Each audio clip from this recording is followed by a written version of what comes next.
Hi everyone, welcome back to my channel, and if you're new here, welcome to my channel.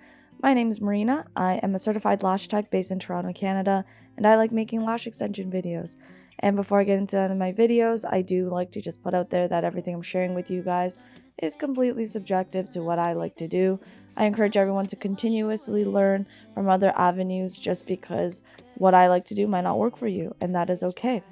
So getting into this video, we are going to be talking about isolation tips along with working with long eyelashes and just kind of touching upon how those two aspects can kind of coincide and what can make it harder and what can make it easier and all of that. So let's get into this video. So talking about isolation firsthand is one of my favorite topics to talk about because there are so many ways you can isolate and the way you can lash. So isolation can be quite difficult, especially if you are struggling with having a steady hand. Now, there are so many methods out there that can make it easier for you, but this is how I like to lash and how I like to isolate. I usually go with the method of isolating first, using both tweezers or my finger, and then picking up from the lash tray and then applying the lash extension to that natural lash. Sometimes if I do find that the eyelash is already an eyelash that's easy to kind of go ahead and isolate without having to use my second tweezer or my finger, I'll just go ahead and isolate, pick up, and then apply. But rarely does that happen because a lot of eyelashes, especially like this client who has a lot and they're really long, they're usually going to be quite close together. So I'll go in and use both hands to isolate. So I mentioned prior that I use my tweezers or I use my finger. Now these are the two methods that I prefer to use, and then I'll touch upon what other people like to do and what other methods I've tried but that don't work for me, but it might work for you. So for my methods, the one that I have a lot of, I find that allows me to have a lot of precision is using my other tweezer that I'm using to pick up. So basically what I do is I find an eyelash that I kind of want, and I'll use my other tweezer to push the neighboring lashes away. Usually if I'm using the other tweezer, it's because I'm trying to isolate a slightly shorter lash, because everybody has different lash lengths within their natural lashes. And so sometimes if I'm trying to isolate a smaller lash, I really need to move away the longer lashes on the side. So I'll go in with my other tweezer and push them out of the way. But especially if someone has a lot of layers, so that I can kind of get underneath and get that bottom layer lash out of the way, I'll use the pointiness of my tweezers to kind of scoop it and move it out of the way so that I can get my isolation tweezers right in there and get into the base of that one lash I'm trying to isolate, so that I avoid any stickiness to the sides or any type of double lashing. Like when I say double lashing, I mean like putting an eyelash extension on 2 or more lashes, because honestly that is the worst thing you can do for lash health. It will absolutely destroy the neighboring lashes that are not ready to be fallen out yet, because every lash grows at a different rate. So if you have a premature lash that's not ready to fall out yet, and then it's attached to another eyelash extension, you're basically ripping it out, and this can also cause pain and discomfort with your client when she is dealing with lash extensions. So isolation is so important that I will do my best to get in there with my tweezers and get every single eyelash that is neighboring to it out of the way. If I'm having issues and I really cannot isolate it, I'll just skip that lash, because honestly, it's not worth damaging the neighboring lashes. So the other method that I use is using my ring finger, and you may have noticed it already in the video, but you can see the way I isolate. Sometimes I go in with my ring finger and I push the lashes out of the way.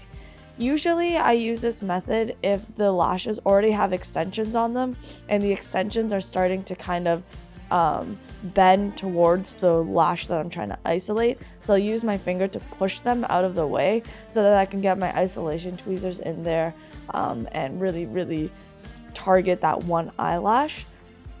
it's kind of hard to use your finger if the client has naturally short lashes.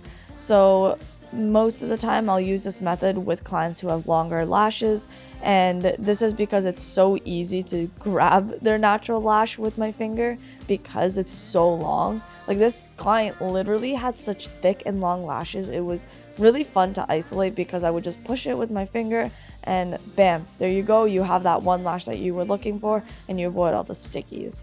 So as you can see, I'm using my finger and I kind of just go and pull away as much as I can.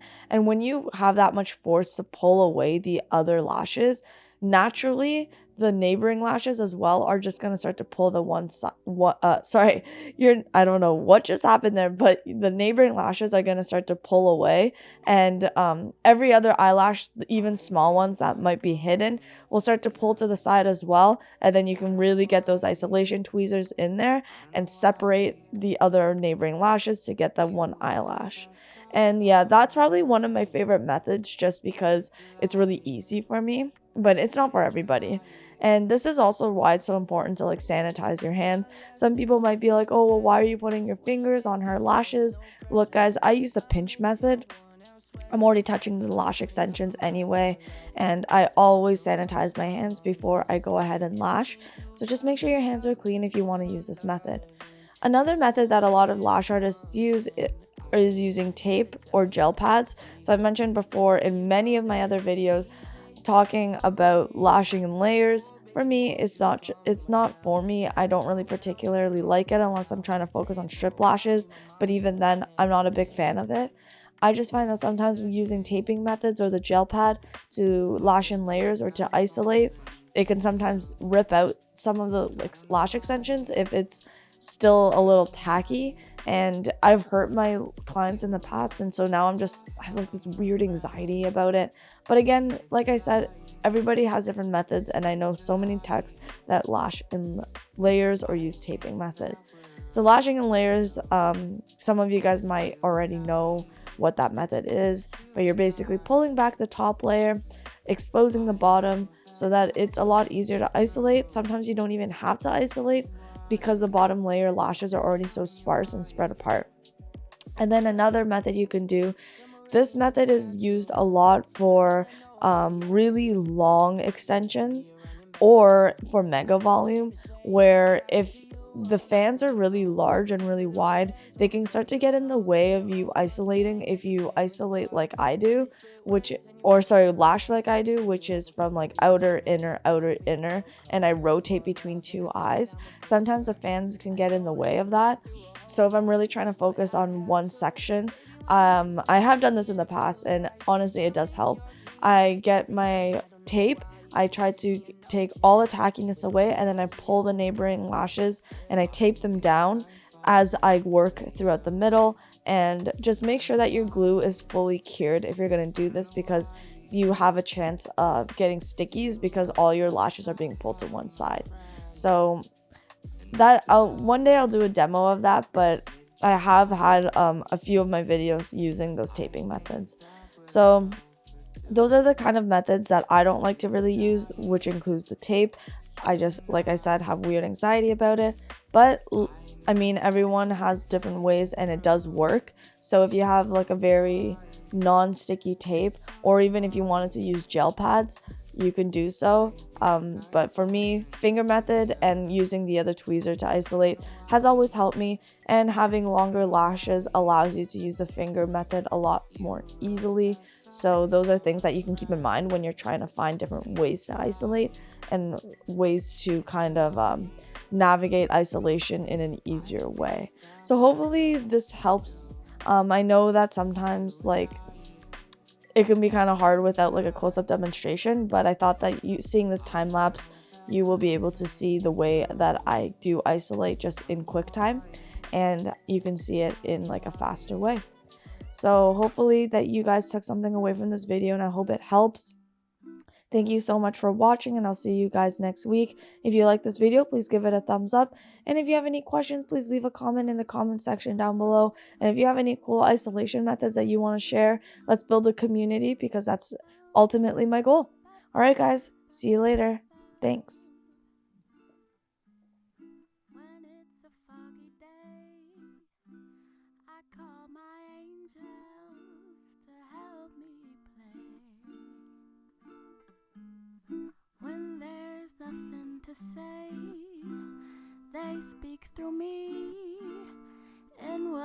whatever kind of way. It doesn't matter how I feel, or if what hurts me don't seem too real. They lift me up through thick and thin, until I lift my chin and give them a grin. On melancholy Sunday, I wanna show you something, wanna tell you something, something true. 'Cause I'm so blue, but I'm imbued with all I do. Ba ba da ba da ba, ba ba ba ba ba ba, ba ba ba ba ba.